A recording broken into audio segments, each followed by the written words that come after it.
Today is a big day. We're going to have the picture day later on. So I see some of you already brought the nice shirts. So very nice. You will see the nice shirts in person today when people stand up and walk around, and in the picture as well. We probably may ask them to sit in the front, stand in the front for the picture. So, okay. So today I'll give you some applications of eigenvalue interlacing.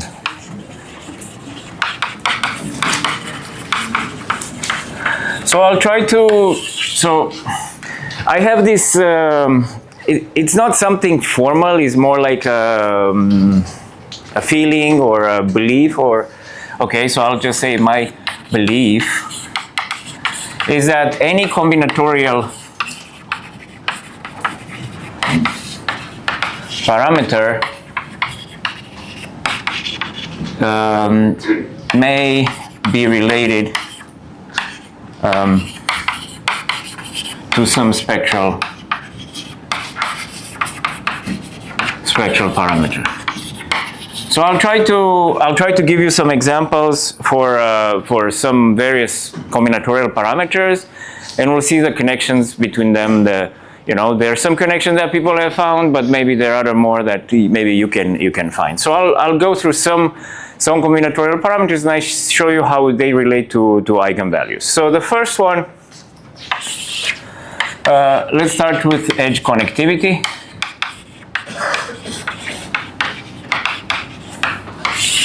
So as before, we have a graph gamma, and we assume gamma is connected. And now the edge connectivity is denoted by kappa prime of gamma is the minimum of the number of minimum cardinality of a set of edges f, where f is a subset of my edge set, such that gamma minus f is no longer connected, is disconnected. And one can see there is some work that one has to do, and this is going to be essentially the size of the minimum size of a cut. Okay, so this is the minimum this is in terms of subsets of vertices S of let me give it more space, of the cardinality of the number of edges between S and its complement, where S is a subset of vertices. So what I'm writing here is that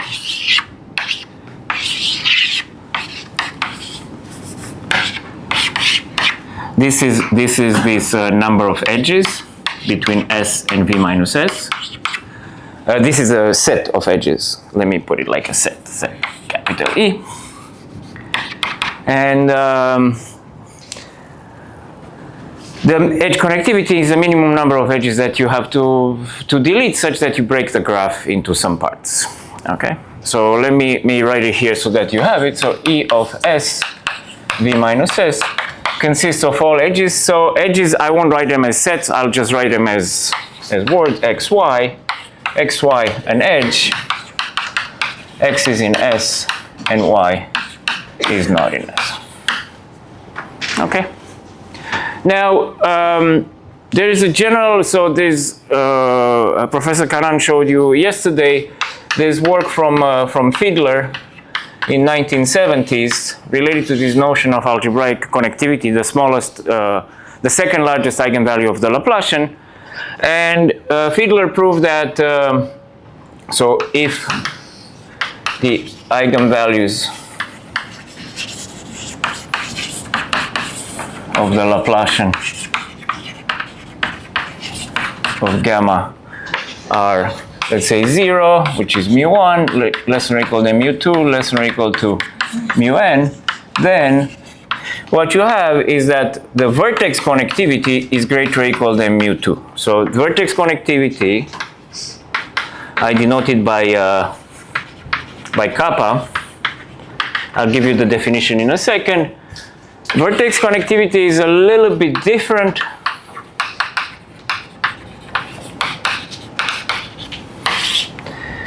You want to delete, let me call this set T.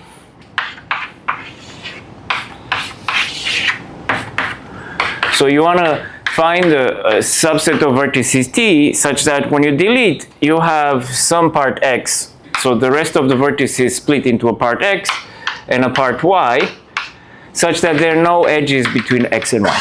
You separate X from Y, okay? You disconnect the graph, basically. You delete here, this part disappears, and then there's no edges. I mean, here it doesn't have to be connected, but there is some way of splitting the vertices like that. So this is vertex, and this vertex connectivity, so K of gamma is the minimum cardinality of T, where T is a subset of vertices such that gamma minus T is disconnected. Okay, you have to be a bit careful how you define them for complete graphs, but that's about it. Okay, for connected graphs, for the other ones should be the same. So this is a inequality from yesterday. This is the algebraic connectivity that this is a name that Fiedler used for it. It's an important parameter. We'll see later in other similar contexts. But there is an exercise in graph theory that it's always like this, that the edge connectivity, this is the edge connectivity.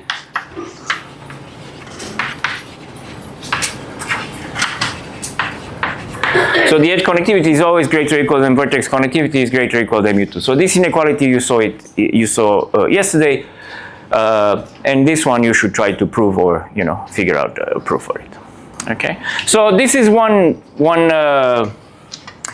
way of relating, one general way of relating for general graphs the edge connectivity.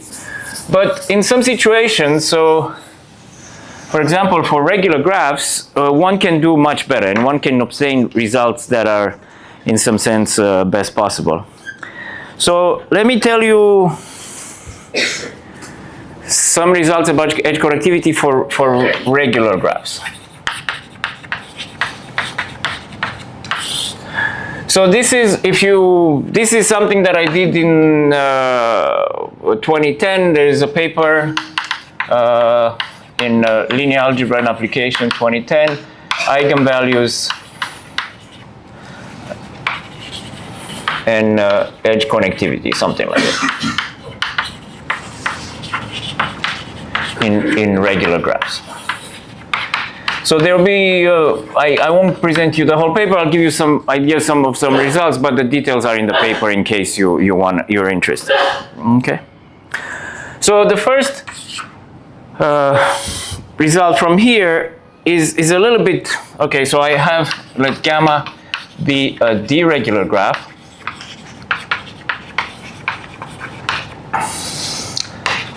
With, so I'll have it connected, deregular and connected graph with eigenvalues D, which is the largest one, strictly bigger than lambda 2, greater or equal to lambda n. Okay?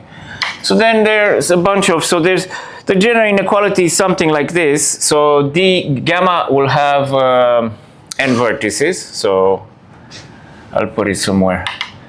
Gamma is VE and cardinality of V is n. So if you have something above the lambda 2, did I write it? Yeah. If the spectral gap d minus lambda 2 is greater or equal than some number, it will seem a little bit complicated. K minus 1 times n, you will see in a second where it comes from, n minus d minus 1, then k prime of gamma is greater or equal than this number k. Okay? So I use for this number k, and this one is backslash kappa. Okay? Now, 1 prime, in the case that if n is greater or equal to 2d plus 2, and now I have something better, d, let's put it this way. I'll put it in terms of lambda 2 now. Lambda 2 is less than or equal than a little bit more than d minus 2. D minus 2 plus 4d plus 1 if d is even, and d minus 2 plus 6 over d plus 1 if d is odd. then the edge connectivity of the graph is maximum, equals the degree. So, which one? What is it? What? K here will be like a parameter. K will be something, you can think of it as something between 2 and maybe D. So it'll be like the edge connectivity that we're targeting, okay? So the general result here, if you have this this inequality, this spectral gap bigger than this, then the edge connectivity is at least K. I'll show you in a second how this comes about.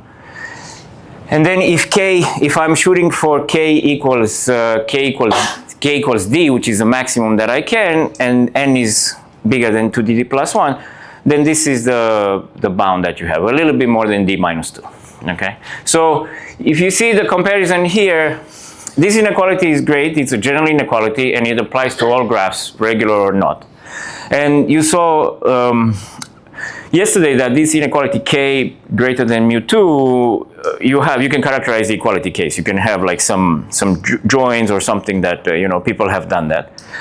Now, if you try to just apply this inequality over there, so that's one thing you have to be careful. Like sometimes when you go for a particular case of a problem, you have to take advantage of that particular case structure. So the fact that it's irregular, it's quite strong. So you should take advantage of it.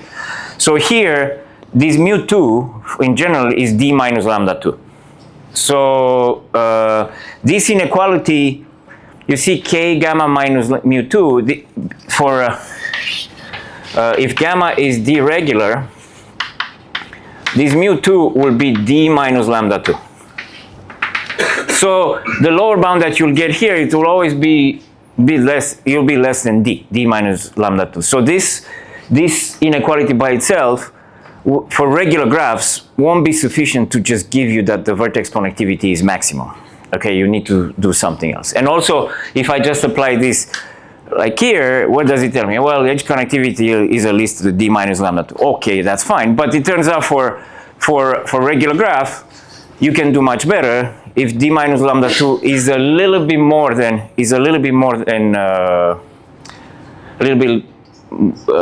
D minus lambda 2, a little bit, it's 2 minus a little bit. So then the edge connectivity is maximum. Okay, so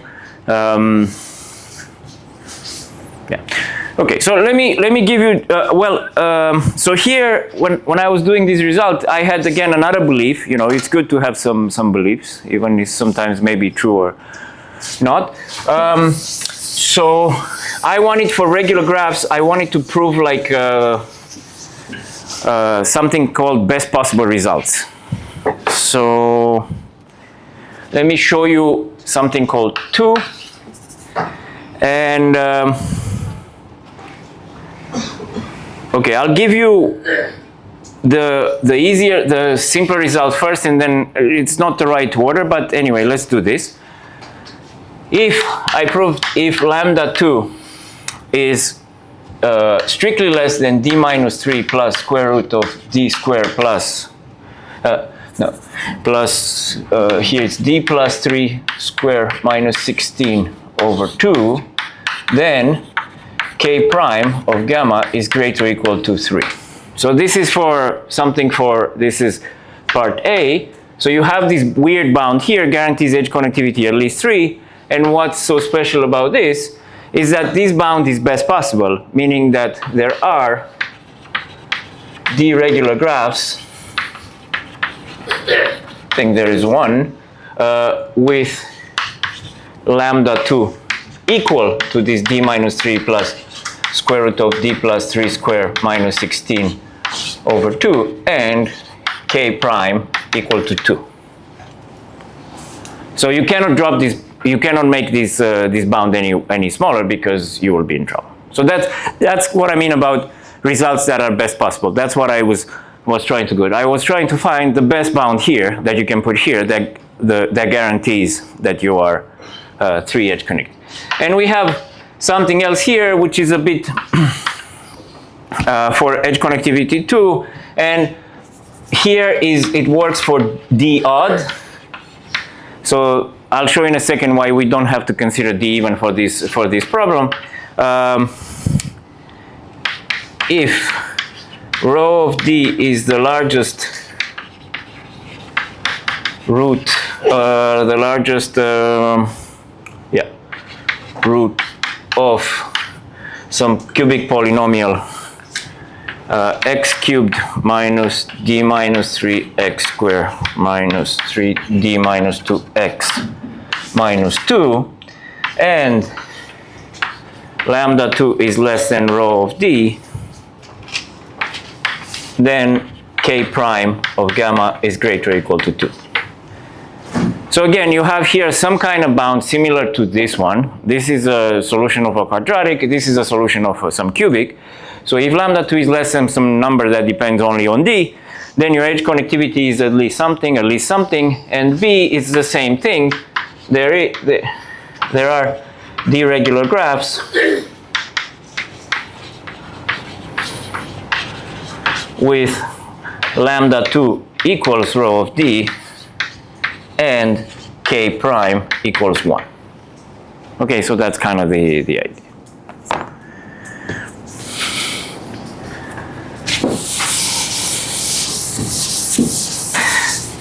Okay, so now I kind of bored you or scared you with a bunch of these kind of weird results at the beginning. So let me give you at least the idea about where do you get something like this, for example. And then I'll give you an idea about how you get better results and so on. So for all these results, for 1 and for 2 and 2a and 3a, the idea is to prove the contrapositive. So I don't know if you guys all know the contrapositive? Okay. So for example here, for this result, the contrapositive would be if k prime of gamma is strictly less than k, then d minus lambda 2 is strictly less than blah, blah, blah, this thing that I have here, k minus n, d plus 1. So generally speaking, that's how like many of these results can be proved. I mean, that's the first step. Okay, so there are more details. Yeah, do you guys have questions? No? Okay. So the proof sketch. Okay, so what do we do here? We have from here k prime, kappa prime of gamma less than k. What does it mean? It means there is a partition, so it means essentially that kappa prime of gamma is less than or equal than k minus 1, and which means that there is some partition into S and V minus S, where here you see, so I'll denote by E of S and V minus S the number of edges between the S, so the cardinality of this set. This is less than or equal than k minus 1. Okay? And now it's kind of, okay, how do I get the eigenvalues involved into the thing that you have to keep in mind? There too, like it's either quotient interlacing, something about induced subgraphs, or is this business with quotient matrices and partitions. And here, for edge connectivity, the partition kind of, it's staring you in the eyes, always say, okay, let's do it. So then the quotient matrix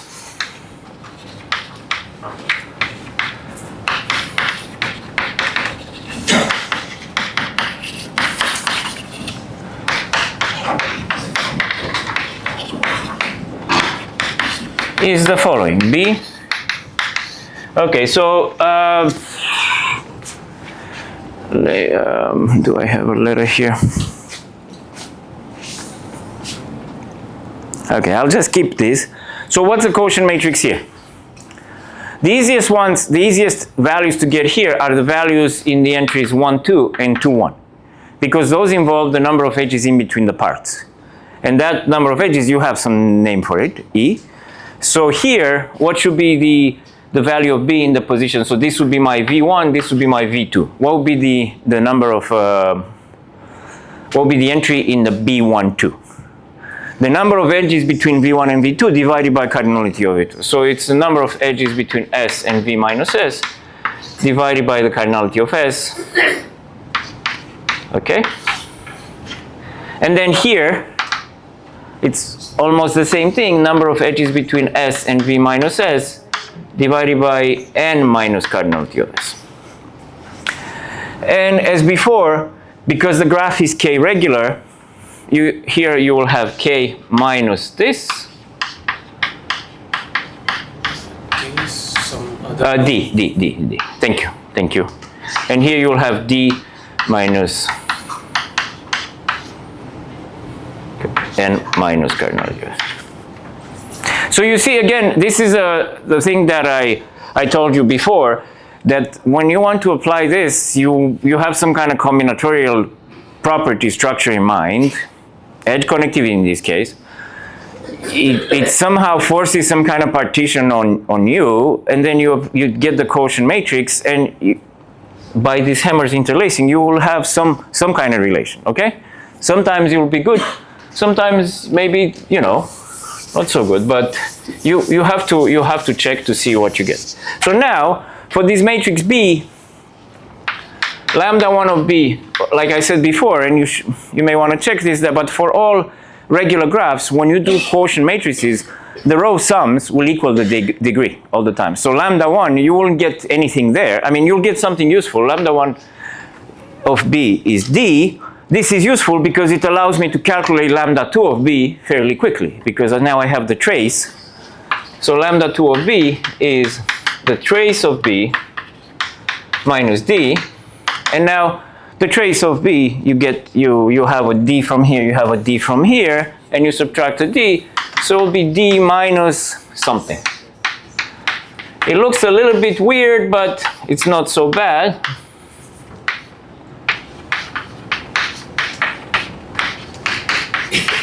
Okay?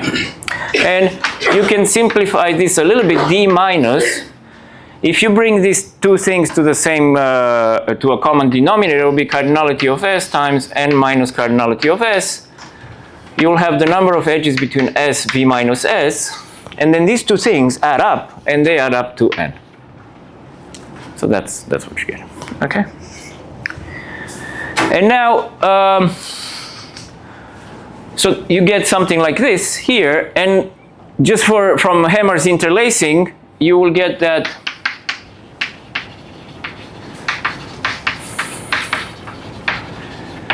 so you will get something that lambda 2 of my big graph is greater or equal than lambda 2 of B, which is this value. And that's essentially how you get the first result, because the other thing is, what do you know about number of edges between S and V minus S? Is at most K minus 1. So this thing will be greater or equal than D minus N times K minus 1, because here this one is less than or equal than K minus 1, but it has a minus in front. So it works in your favor.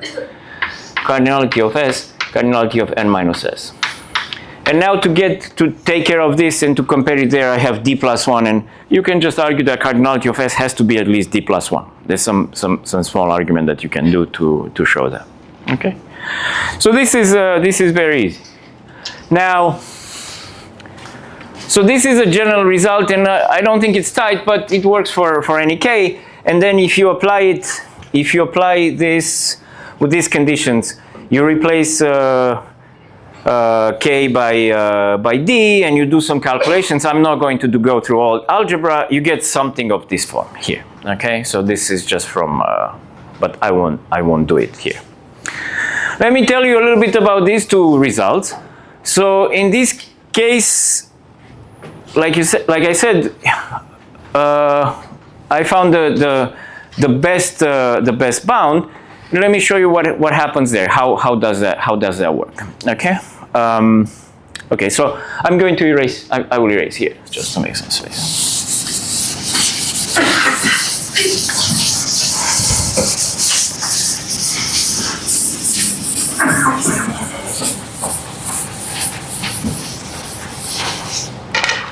Okay, so for both of these problems, what happened is somehow I had in mind, like I tried various graphs, and I thought that I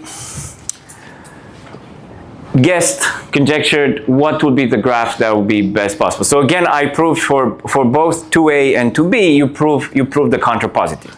So for 2a, if you want to prove 2a, you want to prove something that if this edge connectivity is less than or equal to 2, then lambda 2 is less than or equal than this.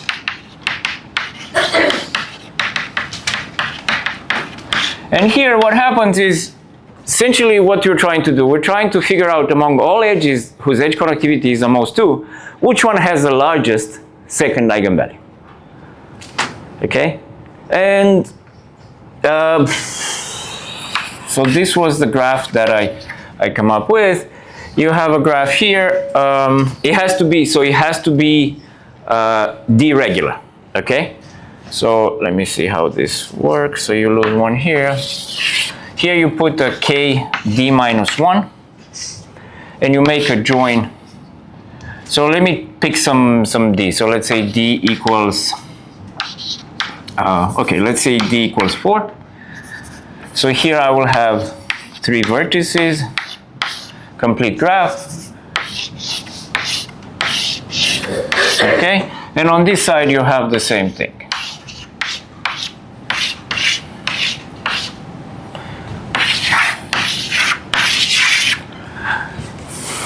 So this would be kd minus 1, 2 vertices that are, there's no edges here, no edges here, two parallel edges here, and so on, the same thing on the other side. Now, this graph is d-regular because every vertex from this vertex has one edge here and it has all the d minus 1 here, the same for all these 3. A vertex here, because it's in the kd minus 1, is going to have d minus 2 degree in here, but it has 2 more edges, so it's d-regular. And then, surprise, surprise, so this is, where are we with exercises? 23 with question mark or 23 with exclamation mark? It's, yes, yes. It is 23. Yes, yes. Yes, yes, yes. Yeah, so the smallest, yeah. Exclamation. Yeah. Exclamation? Yeah. Yeah. So just to, okay, if P implies Q, it's the same thing as not Q implies not P. So, if yeah, thank you. If lambda 2 less than something than this, K prime less than 3, which is less than or equal to 2, implies lambda 2 greater or equal. Thank you. So, this is a graph, I guess, that will have the smallest lambda 2. It's kind of, if you play around with it a little bit, is probably the smallest, in terms of order, the smallest d-regular graph that has edge connectivity too. Because d-regular, you have to have 2 edges, and you kind of see how much can you have on each side. And you can have kind of deep, here you have d plus 1, d plus 1. So now, exercise 23. Calculate the eigenvalues of this. Now, I already gave you a hint because I drew this blob, bomb, bomb, bomb, bomb.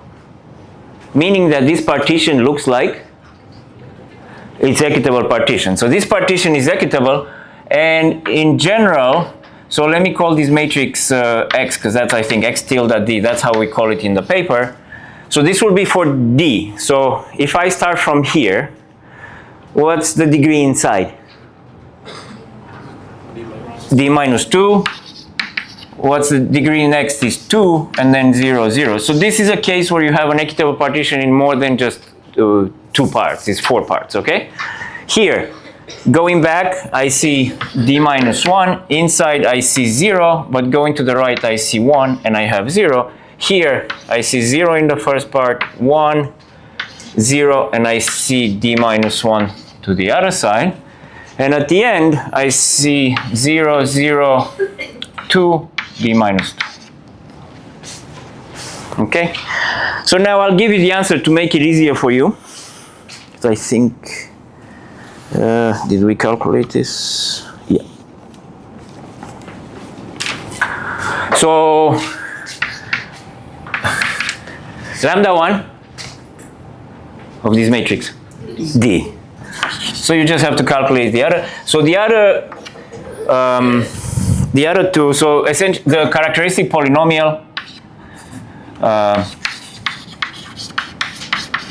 will be x minus d, x plus 1. And from the look of this, you know you'll get this and you'll get the conjugate of it. So you'll get a quadratic, which is x squared plus 3 minus dx plus 4 minus 3d. So from the quotient matrix, you get 4 eigenvalues. So you have 4 eigenvalues. The graph size is what? The graph is 2d plus 2. So I have to have 2d minus 2 other eigenvalues. And you do the, so that's why the exercise is not just to calculate this computation, because this is Sage Math or other computer program can do it for you. But you should do this other thing about the computing the remaining, the eigenvalues corresponding to eigenvectors which are perpendicular to the parts. You see here again we have this kind of join, and this will correspond to those all one matrices in the all one block matrices in the adjacency matrix, which you can by the theorem that we proved in the we stated in the equitable partition part, you can make them disappear. So here you have these 4 eigenvalues, and the remaining ones will be minus 1 to the power with multiplicity 2d minus 2. So from the quotient matrix you get 4 eigenvalues, and then these are going to be the eigenvalues that correspond to eigenvectors that are constant on each of the parts. And then okay, what about the rest? Well, those eigenvectors, they have to be perpendicular on each of the parts, and what you have here, you have a complete graph on d minus 2. So d minus 1. So at the end you have 4, and I think this should be it. So exercise 23, okay? Don't worry, there's exercise 24 coming next, which is harder.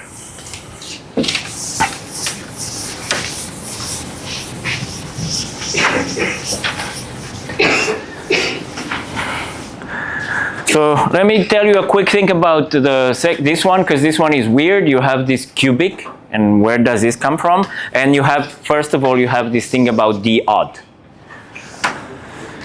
Okay, so you only have to consider, again here, for this one, you look at the contrapositive. And what is it? If k prime of gamma is 1, because the graph is connected, so it has to be 1, then lambda 2 of gamma has to be greater or equal than this rho of d. Now, again, the same thing here. Where this rho of d came from, and what d is odd? Why did I only look at d is odd? Well, you don't consider d even, because when d is even, the edge connectivity can never be 1. The edge connectivity is at least 2. Why is that? Well, if you have, let's say, a subset S, let's say I have here, I'll call it E for now, number of edges. If I sum up the degrees in S, I do sum of x in S of degree of x. There are 2 ways to sum it up. One, the graph is d-regular, and I have S cardinality of S, so this is d cardinality of S. That's the easy way. But also, you can look at it when you have a vertex here. We did this before. You have some edges that go inside, and you have some edges that go outside. So if you split the edges according to the ones that go inside and the edges that go outside, what do you count? You're going to count these edges between S and V minus S exactly once. And inside here, it will be like a handshaking lemma. You will count each edge twice. So this will be 2 times the number of edges inside S plus the number of edges between S and V minus S. This is always, and this is kind of the basis why for regular graphs all the time these row sums in the quotient matrices, whatever quotient matrices you take, it will be D. So now, if D is even, D times S is even, this is even, So the number of edges between S and V minus S will always be even. So I don't need to worry about edge connectivity 1 for even degrees because it will never happen. That's the basic thing. Okay? So now I'll finish the part about edge connectivity telling you where does this row of D come from. And let me see where the picture is. Okay, so so it's you have here, you start here with a K2. The next blob will be what I call MD minus 1 bar. This is the complement of a perfect matching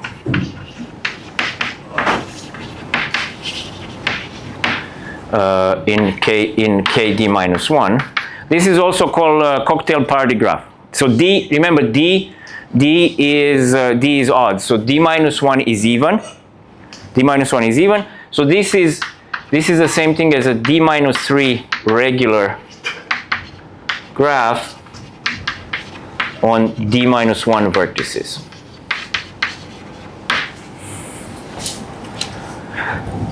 You know, if you have D minus 2 regular on D minus 1 vertices, it's a complete graph. If you have D minus 3, it means you have taken a perfect matching out of it. That's all it is. So let me do the picture here for D equals 5. You can do it for D equals 3 if you want, but that's even easier. So a complement, how did we do it here? A complement will be something like, it's actually C4 in the case of D equals, because the diagonals of it are the ones that we take out. Then you have a vertex here, adjacent to everything here. Then you have here you will be like the edge connectivity is 1. You do the same picture on the other side.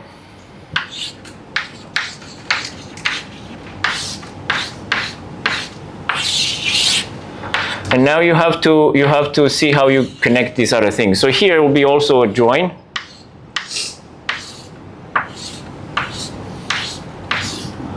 And here will also be a join.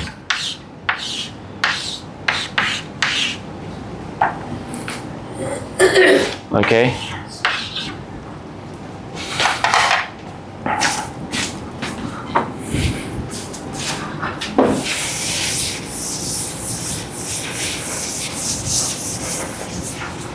And now, again, I gave you the 1 part, 2 part, 3rd part, 4 part, 5th part, 6th part. Of course, you can say, why don't I could put these two together, I can put these two together, I can put these two together. But that gives me like information about 3 eigenvalues. But if I do the partition into these 6 parts, I will get information about 6 eigenvalues. It's a, so this one, let me change. This one is Y, I think in the paper, and this one is X. So this partition that I put 1 blob, 2, 3, 4, 5, 6, this is equitable. And you can do this, 6 by 6 is better than n by n, okay? So then you're gonna have a lot of zeros, and what do you have? You have a 1 here, because of the edge here. What is next? 4, but in general, for general D minus 1. D minus 1, 0, 0, 0, 0. And this kind of partition will also tell me that the graph is D regular. Now here, when I look back, I see 2. When I look inside, I see D minus 3. When I look to the right, I see 1. Okay. Here, it's 0. D minus 1, 0, 1, 0, 0. Here, 1, 0. D minus 1, 0. And then 5th one, 0, 0, 0, 1, D minus 3, and 2, 4, and then 1 and D minus 2. Okay? It looks like big, you know, I don't advise you to do it by hand, but, you know, if you have nothing to do, do it. So Let me see, did I calculate? Yes. So the characteristic polynomial here would be x minus d, x minus 1, x plus 2, and then times, there's the cubic, and the cubic is the one that I mentioned there, x cubed minus d minus 3 x squared plus minus 3d minus 2x, I think minus 2, something like that. Did I get it right? Yeah, so it's yeah. Now, so this graph has how much? You have 2, you have d minus 1, so with another one, you have again 2d plus 4, 2d plus 4. You got 6 from here, and you can argue that, okay, 6, d, 1, minus 2, and 3 cubics, 3, they will be real and distinct. And then the same thing, what are the rest?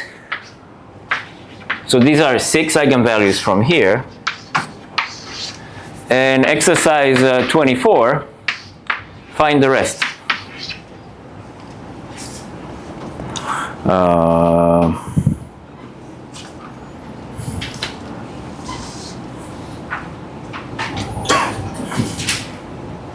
There should be how many? 2d minus 2, and they're going to be minus 2 with multiplicity d minus 3, 0 minus 1 with multiplicity 2, and 0 with multiplicity d minus 1, something like that. And so you need to have the whole spectrum to argue that this is the second largest eigenvalue. The largest root of here is the second eigenvalue. And the largest root from here, so I didn't mention, but this row of D is in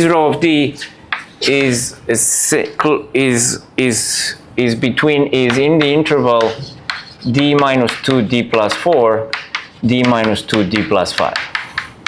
So that's pretty much where it is. It's not a rational number, and this number here is roughly how much is in the interval d minus 4 d plus 2 d minus 4 d plus 3. Also something like that. Okay.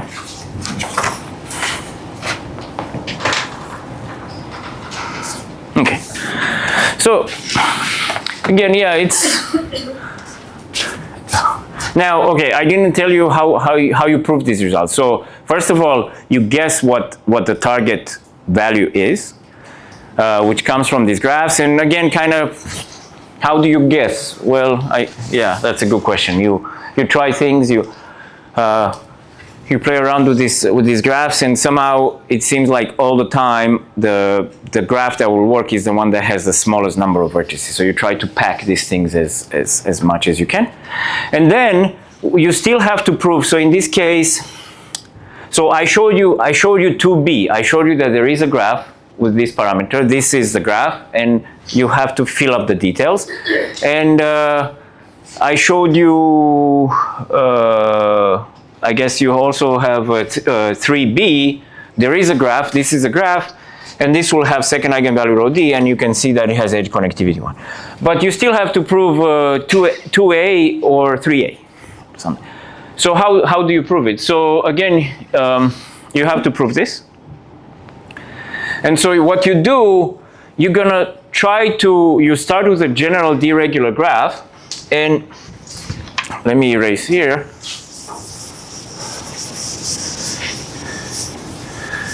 Well, what do you know? The only information you know is that your graph looks like this. You have one edge here, and then you have 2 parts. Okay? And you can argue, because the graph is d-regular, you have one edge here, this thing is going to have like d minus 1 edges here. And these graphs also have degree d, so here you can argue that you have to have something like at least d plus 2 or something like that. You have to argue that this is the case, some kind of, lower bound. And then you kind of try to go towards the structure that you have from here. So you have the value of rho of d, which is here. So you have to argue, in each case, if my graph has this property, then the second eigenvalue is bigger than this. So how do you do that? Then in that case, you use this Hammer's interlacing. So for each case, you're going to do some equitable, some partition, which is not necessarily equitable. You'll do some partition you start doing partition into 3 parts and so on. And in each case, you prove that lambda 2 is a list of row of D. So you kind of, it's a proof by various cases, but that's the idea. So you use equitable partitions to get your candidate graph, and then you use Hamer's interlacing to get to the thing. Okay. All right. So I'll stop here about edge connectivity. Before I move on to the next parameter, any questions? So Yes. what's the theme? You want to make the edge connectivity as long as possible and then give some conditions. Yeah, you want to, like, for specific edge connectivity, you like to say, okay, what's the best bound that implies that edge connectivity? And here you can do it with 1 and 2. It gets much more complicated if you. I didn't do it for larger K because it gets more complicated. First part was like you wanted to go for D. Eh? First part there was one A and 1 and 1 prime. Oh yeah. When you get the that one is just from the first part. You don't do like you do just partition into 2 parts and you play around with that expression. The one with K minus 1 n D plus 1 n minus, like something like that. There you wanted to increase the edge connectivity. Maybe you started with D and then you could observe that works for all K. No, like in that case, I wanted a condition that, so the edge connectivity, the biggest edge connectivity that you can hope for a D regular graph is D. And I wanted, okay, what's the best bound I can get with, in that case, with the least amount of work.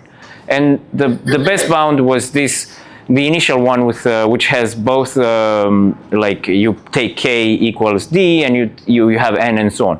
And then I wanted to get rid of N, and you can simplify it, you can get rid of N, but that's just algebra. Like you don't do anything much more than partition into 2 parts to get that condition.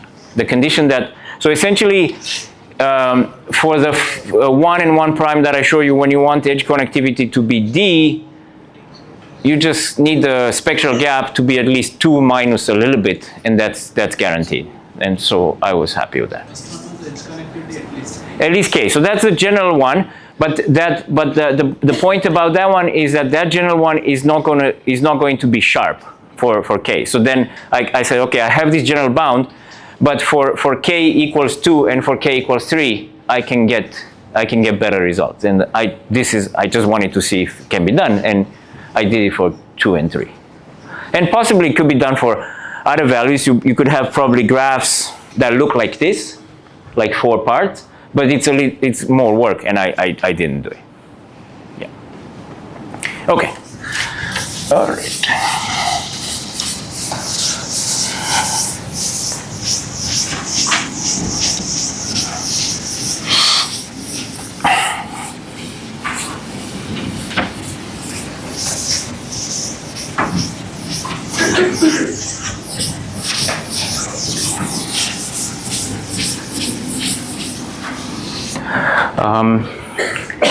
Now, so yesterday I told you about this Hoffman ratio bound. Let me show you something more general.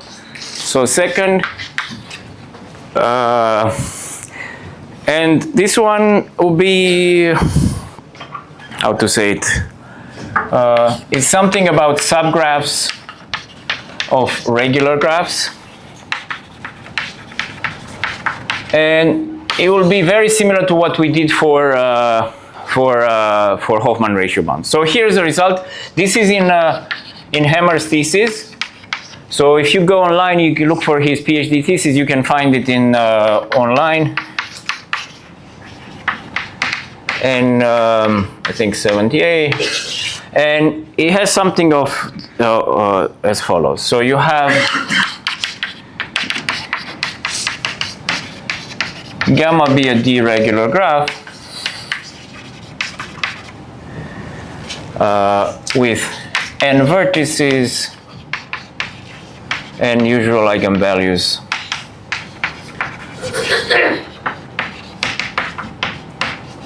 Let's say it's connected, so you have something like this. Okay? Now, assume that gamma prime is an induced subgraph of gamma with n1 vertices. Now, just because the big graph is regular doesn't mean that an induced graph is going to be regular. So gamma prime will have average degree d1. So you have the big graph gamma, and inside here you have a gamma prime, you have n1 vertices, and you have some edges inside here. The number of edges is going to be n1 times d1 over 2. That's the number of edges of gamma 1. Okay? It's induced by Eh? It's induced subgraph, right? Yes.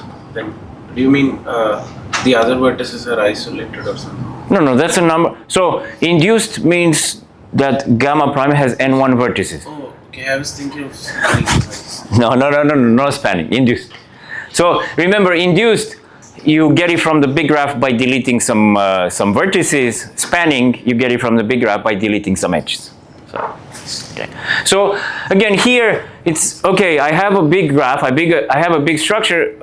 Let me see. Can I say something of anything inside it? Like if I pick something inside it, is there like can there be like you know, what's going on in that graph? Is it like completely crazy and everything, or is it something under control? It turns out that there are some restrictions that one has to obey.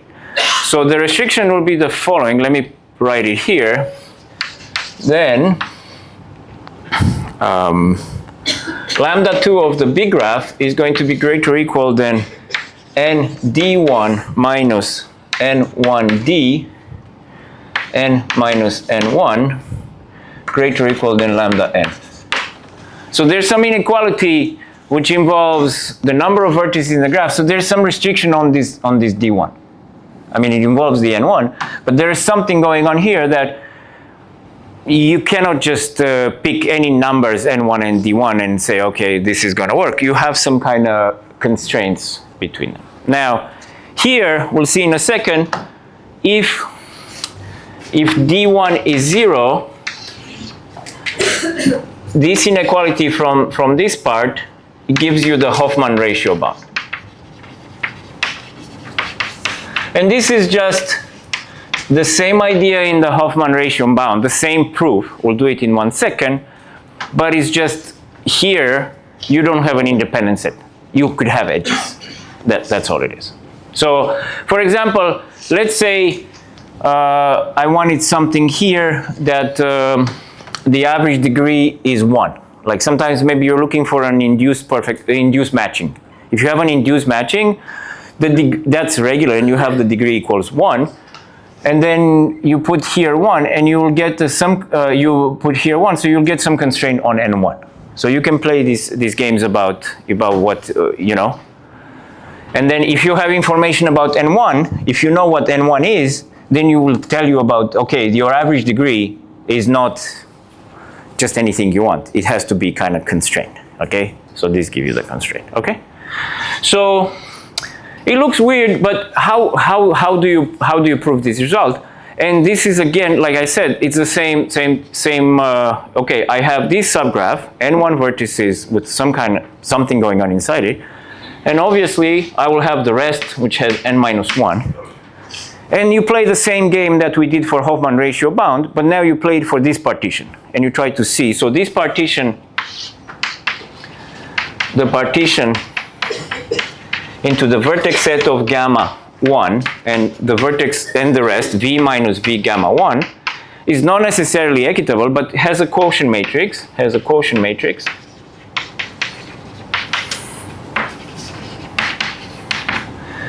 Let's call it B again.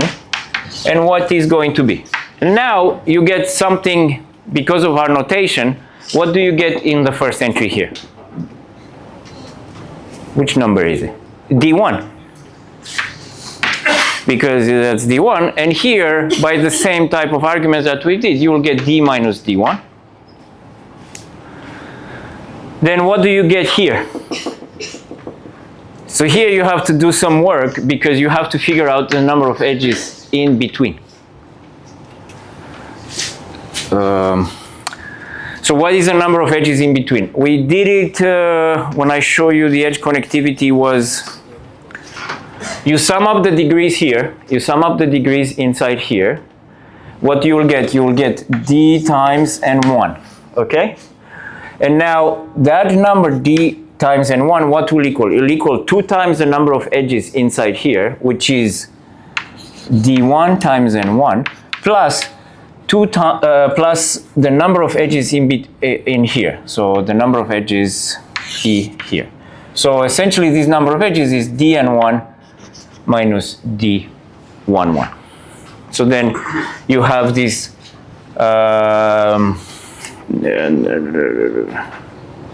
yes, you will have d minus d1 n1, and you have to divide by n minus n1.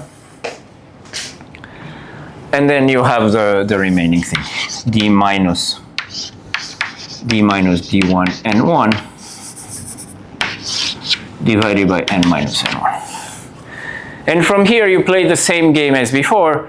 Largest eigenvalue is d. The second largest eigenvalue will be the trace minus d. The largest so the second eigenvalue of b, you calculate it from this matrix, and you will be between lambda 2 and you will be between lambda n. And kind of you can guess what lambda 2 is going to be from how it looks like. This lambda 2 of b will be exactly this. So this is exercise 25. Finish the proof here. So calculate lambda 2.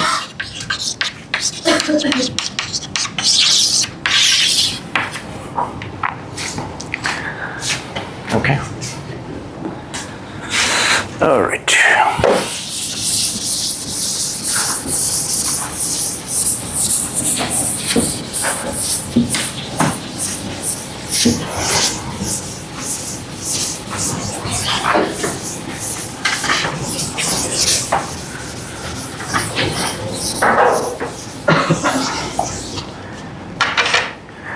Okay, subgraphs.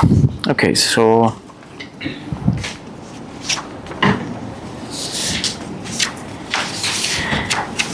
okay. Now let me tell you about vertex connectivity. So here there are two inequalities.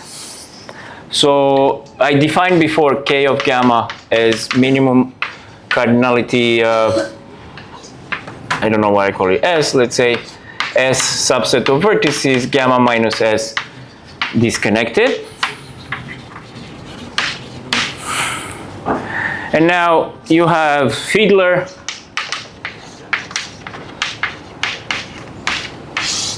k of gamma is, so again I gave you for algebraic, for Laplacian, but if gamma is d regular,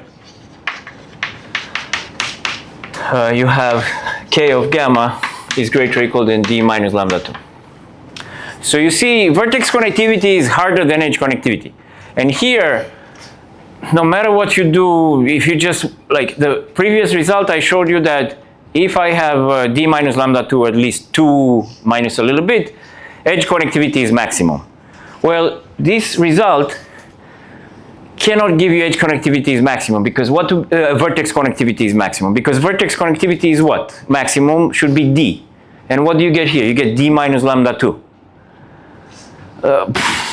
Lambda 2 in general, you know, I mean, you know, if the complete graph, if you have the complete graph, then lambda 2 is minus 1, but we're not interested in the complete graph. If you have a complete bipartite graph, you'll have lambda 2 equals 0, and after that lambda 2 is going to be positive. So here you're never going to get d. So there's, as far as I know, there is no general just spectral bound that tells you that if this happens, then, so that would be interesting to find if you want an open problem to work on, to think about what condition can I put on my regular graph such that the vertex connectivity is maximum, is D? That would be a nice problem. Now, the second part, I had this here. Let me see if I wrote it somewhere. This inequality, you can have equality. So equality in Fiedler's bound was characterized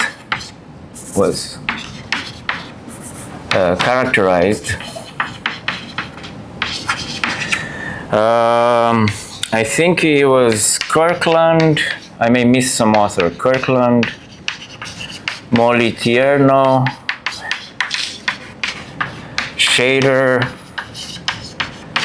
and there may be some author I forgot, and I forgot the, Neumann is there. Neumann, okay, there you go. So the students know. Thank you. Do you know the year too? Well, you can just say something. Yeah. No. 2002. Very good. Very good. And so for regular graphs, you actually can get equality here, in here. And how does a graph look like? So it's, again, this is a consequence of the more general result for general graphs, but you can have something like, you can have something here with k vertices. Let's say I have here h. I'll tell you in a second what h is. And here you can have a complete graph on d minus k plus 1. And here you have a k d minus k plus 1. So you have a join, so that the vertices here will have degree d, because it's d minus k inside here, and they have everything connected here with k. And inside here also, what you need to do is you need to have this graph h is regular, and you have to have the right valency such that the graph is d-regular. So this may not work for all k's. This would be, let me see.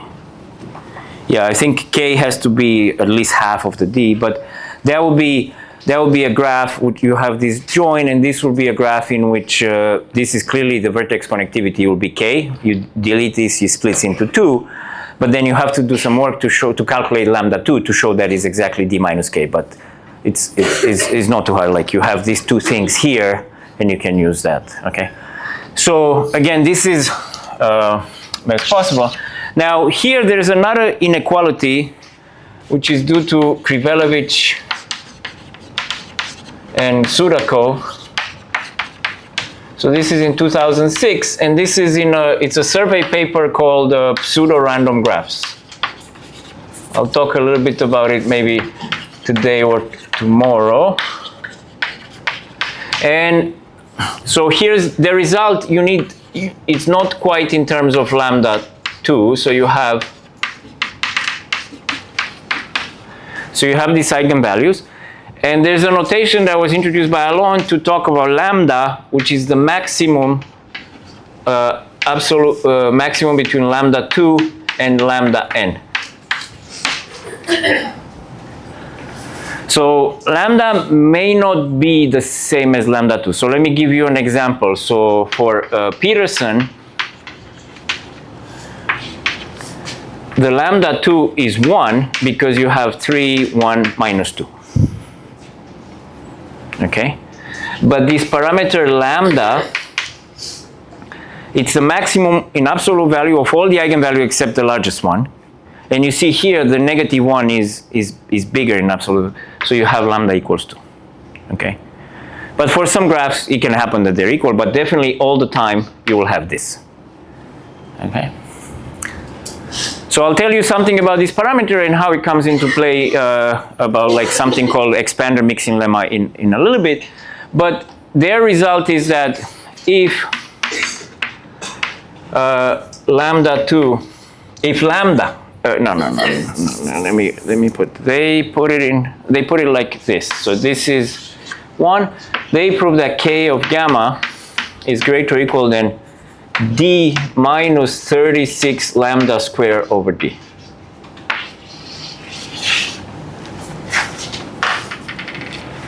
So obviously they didn't bother to improve the constants here, and they give some examples in which they show that this lambda square over d term here is tight. But if you want again a project, you can look through their paper and you can see this bound very likely can be improved. But you can never get, I think you can never get to something about that will give you d. It's always, you see, it's always d minus actually something quite big. So this is, yeah, so these are the bounds I know about vertex connectivity. Okay, so what else did we have on the thing? Edge connectivity, vertex connectivity. Let me tell you about another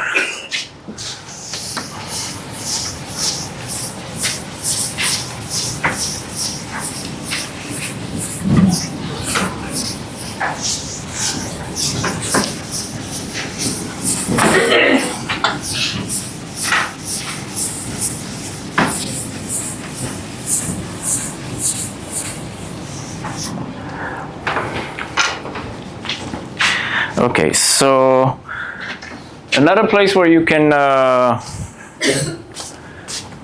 where eigenvalues relate to the structure, it's related to existence of matchings. So I think Professor Canal mentioned yesterday what, or earlier in the week, what the matching is. So a matching in a graph gamma is a collection of edges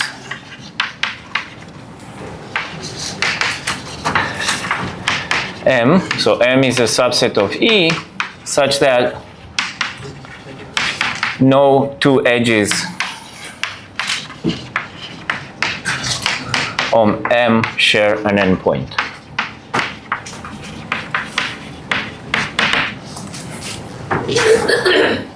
Okay, and this is a matching, and sometimes you're lucky you can find a perfect matching. So perfect matching is a matching in which every vertex of the graph is contained in some edge of the matching. So a matching is perfect. A matching is called perfect if every vertex of gamma, so a matching, let's call it M, every vertex of gamma is contained in, or clearly it has to be contained in exactly one, but in some edge of M. Okay, so let's do some examples.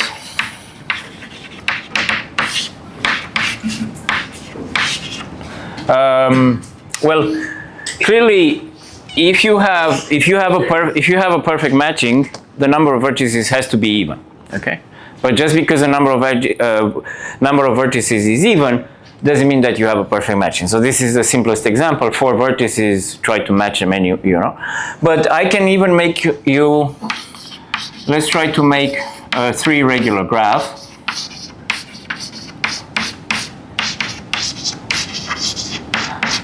So this is a 3 regular graph. The vertex on the top has 3, these ones have 3, everybody has 3. And I claim that this one doesn't have a perfect match.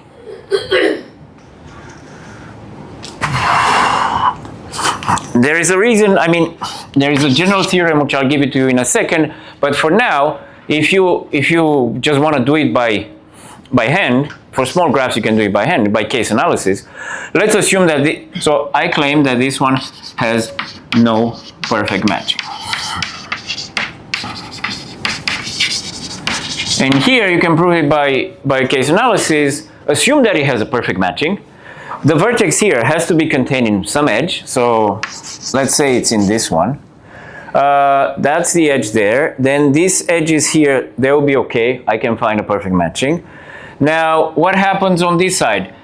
Because this edge is used, I cannot use this edge. So I have to use one of these two. So I have to use this one.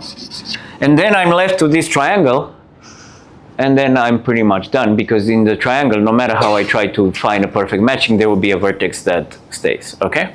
So that's the idea. But in general, there is a famous theorem of Tutt, which gives you a characterization. So it says a graph gamma has a perfect matching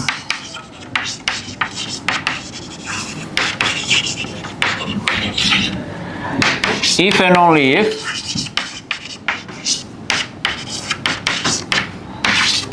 for any subset of vertices S,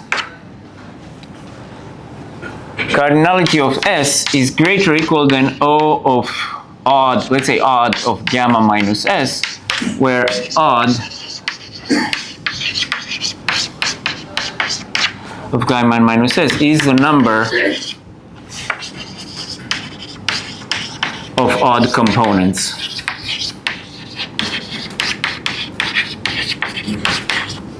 of gamma minus S. So let me tell you in a second what that means.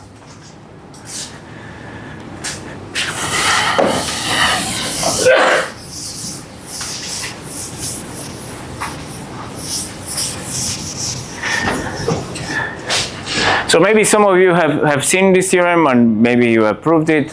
The one direction is easy, one direction is harder, but so an odd component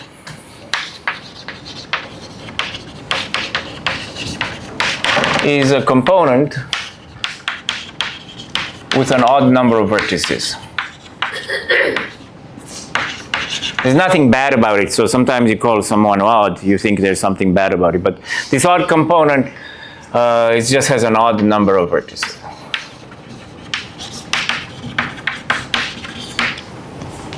Okay, so let me show you where this condition comes from. Okay, so I'll show you this implication. If you have a perfect matching, then this happens. Okay, so if assume gamma has a perfect matching,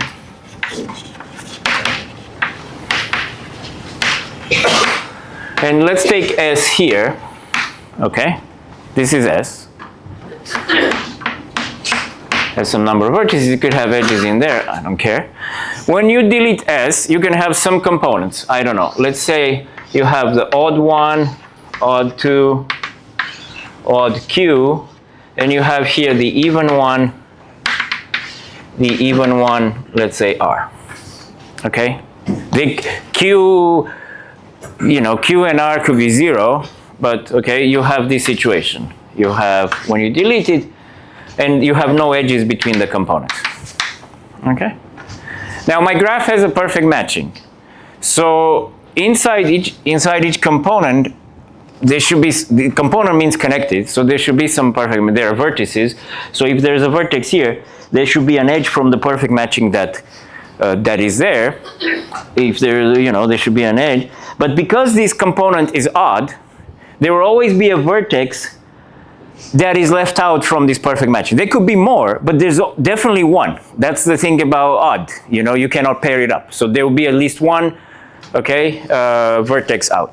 Now, this vertex has to be in one edge of the perfect matching. That edge of the perfect matching, it cannot connect to here because these are components. So where does it have to go? It has to go to S. And the same thing happened for every odd component. Now, because these edges are edges of a matching, they cannot go to the same vertex. They must go to different vertices, because the edges in the matching don't share vertices. So if you have here Q odd components, from each of these vertices, from each odd component, you will have at least one vertex that doesn't have a match in here. You will have a match in here. So you're guaranteed to have at least how many vertices in S? At least Q. So cardinality of S is guaranteed to be at least Q. And that's the proof, this parity thing. The other part is harder, and you have to come up with this perfect match. And this condition is for any S, so that's it helps. Now, let me show you how this was used to give an eigenvalue condition about, am I finished? Should I take a break? No, I have 15 minutes, yeah, sorry. I always confuse 9 and 9:30. Okay. So this study was initiated by Brouwer and Hammers. They have a paper in LAA, I think maybe 2007 or 8, something about eigenvalues and perfect matchings.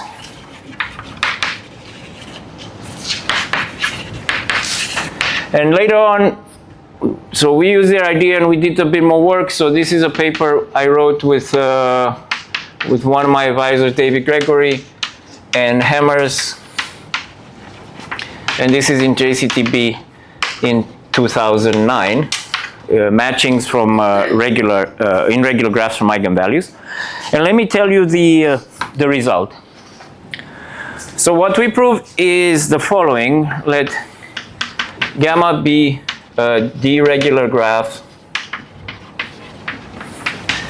with an even number of vertices. So we have something for odd number of vertices, but now let me just give it to you for perfect matchings.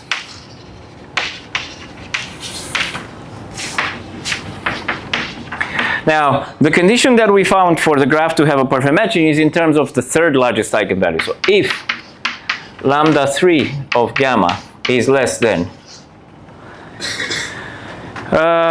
something that we call theta, which is about 2.855, and this theta is the largest root, I'll show it to you in a second what it is, of a cubic, x cubed, so I don't have a closed formula, minus x squared minus 6x plus 2. So this is if d equals 3. And then there are two conditions. One is for d greater or equal to 4 even, and one obviously for d greater or equal to 5 odd. So if lambda 3 is at most this value, or 1/2 d minus 2 plus square root of d squared plus 12, or 1/2 d minus 3 plus square root of d plus 1 squared plus 16, then gamma has a perfect matching.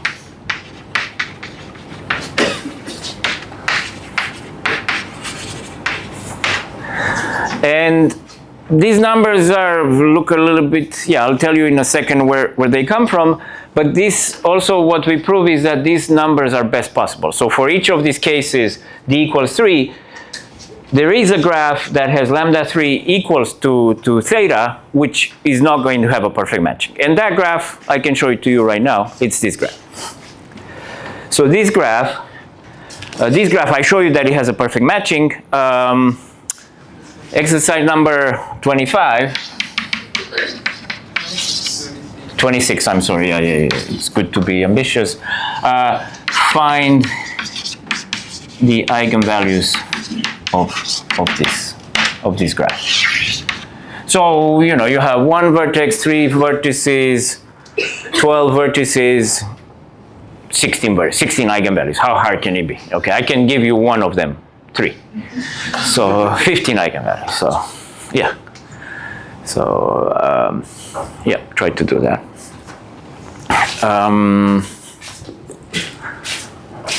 Let me see. Let me give you, I have in the paper, we have pictures of all these graphs for, so I'll tell you first about the examples, and then I'll tell you how the proof works, a little bit of a sketch, and then we can finish up for this part. So this is for d equals 3. And let me give you kind of the idea. So this theta stuff, that theta will actually end up, theta will be the largest eigenvalue, lambda 1, of this graph. And if you want to know where the cubic comes from, if you look at this graph, you have 1 vertex here, you have 2 vertices here, you have 2 vertices here. This partition is equitable. And if you calculate the 3 by 3 matrix, you'll get the characteristic polynomial, you'll get that cubic, okay? So the largest eigenvalue of this graph, it appears here 3 times, so think about also something about like, if I take if I just remove this vertex, I have an induced subgraph which consists of three things which are the same. So try to apply Cauchy interlacing and see what it gives you, so, okay? I gave you, yeah, too many hints, but okay, so for d equals 4, the graph looks similar, but you have 2 vertices here, and what you will have here, you will have the following. You will have 4 copies of the same graph. In this case, it's just a K5 minus an edge. And then you pair these 2 things up, and then you do the same thing. And you pair these 2 things up.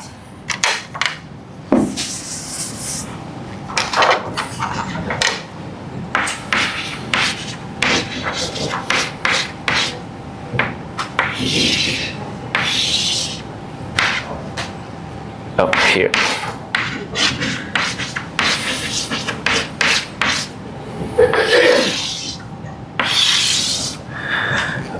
Here. So this graph, I claim it's 4 regular by inspection. So this will be, so each of these graphs is K5 minus you delete this edge, okay? So K5, everybody had degree 4. I delete this edge. These 3 vertices still have degree 4, so they're fine. These vertices here have degree 3. But for each of them, for each one, I do this, I match them up to here. So now they're degree 4, now they're degree 4, now they're degree 4. And these also have degree 4. So this is for regular. So what you have to show here is there are 2 things. So one, that this graph has, this gamma has no perfect matching.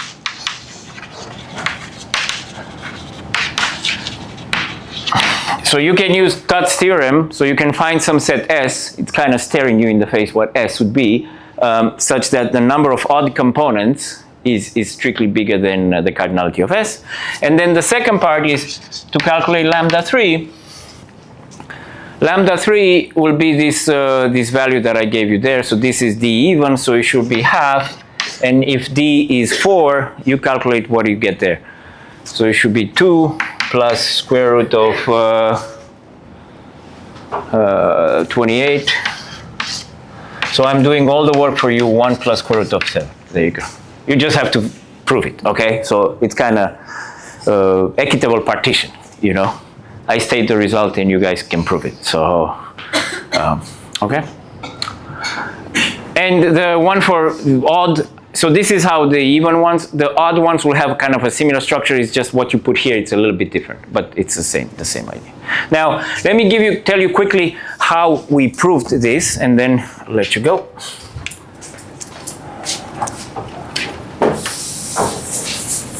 So as before, to prove this, and this was, the idea was in the paper by Brouwer and Hammers,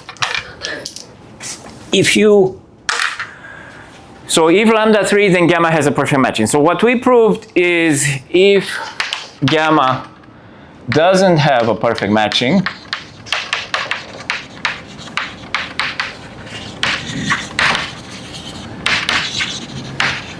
then lambda 3 is less than or equal than these things, okay? Or no, greater or equal, sorry, greater or equal. Yeah, greater or equal. Okay. So let me draw this picture again.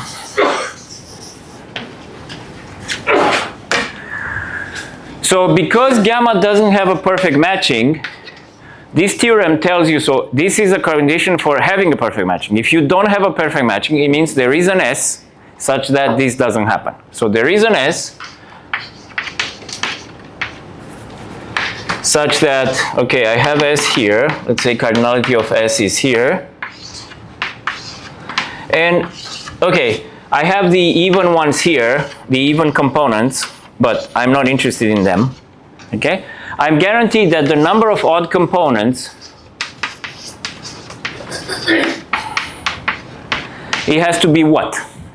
It has to be strictly greater than S, and it's going to be greater or equal to S plus 1, and there is some parity argument that you can actually prove that is greater or equal than S plus 2. Okay? So here, you have cardinality of S, and you have more than S plus 2 components, odd components. So what you do is, the idea is that you have to argue that some of these components are going to be dense. They're going to have many edges in them. And how do you do that? Well, the number of edges, so you pick here, T1 is a number of the number of edges between the first odd component and S. T2 is this one. TQ plus 2 is this one. Okay? So now, if I add up the number of edges, T1 plus TQ plus 2, so for sure each of these Ti has to be greater or equal to 1, because they have to be connected. What do I get? Well, I get the number of edges between S and the odd components. But now, how big can this number be? The largest it can be is when every vertex from S sends all these edges down. So this is at most, cardinality of S is S times D, at most D times S. So this is not Q, this is Q. Okay?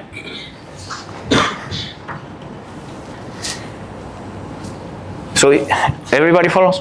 So if I add up the edges between this component and this one, this and this one, this and this one, what do I get? I get at most, I get first actually the number of edges between S and all odd components. And how big can that be? Well, a vertex from here can send, the worst thing is if it sends all its edges down, and that would be D edges, and you have S vertices. But now Q is going to be greater or equal than S plus 2. So you have more than S plus 2 terms that add up to at most ds. So here it's a multiple of d times s, but the number of terms it's a little bit more than s. So from these two conditions, you can prove that, let's say there are three t's, t1, t2, t3, that have to be strictly less than d. You have at least three, because if you didn't, if you have at most two that are strictly less than d, then the remaining ones all have to be greater or equal to d, and you will get a contradiction here. And now, when you have something that is less than d, it means that inside here, you will have large average degree. And what we did is, well, this was also in the Brouwer and Hammer's paper. You look at these three components that have high average degree, and these components are disjoint. So you use Cauchy interlacing to say that lambda 3 of the big graph is going to be the lambda 3 of these three components. But these components are disjoint, so the spectrum of this graph is the union of their spectra, and lambda 3 is going to be at least the smallest, largest eigenvalue of one of them. And that's where these numbers come from. We figure out the smallest value for those. That's why here, for example, this theta is going to be the largest eigenvalue of this graph. And actually, for this graph, this value is going to be the largest eigenvalue of this graph. That's where it comes from. Okay. Okay, I'll stop here. Thank you for being so kind, for listening to me. So we'll continue in half an hour.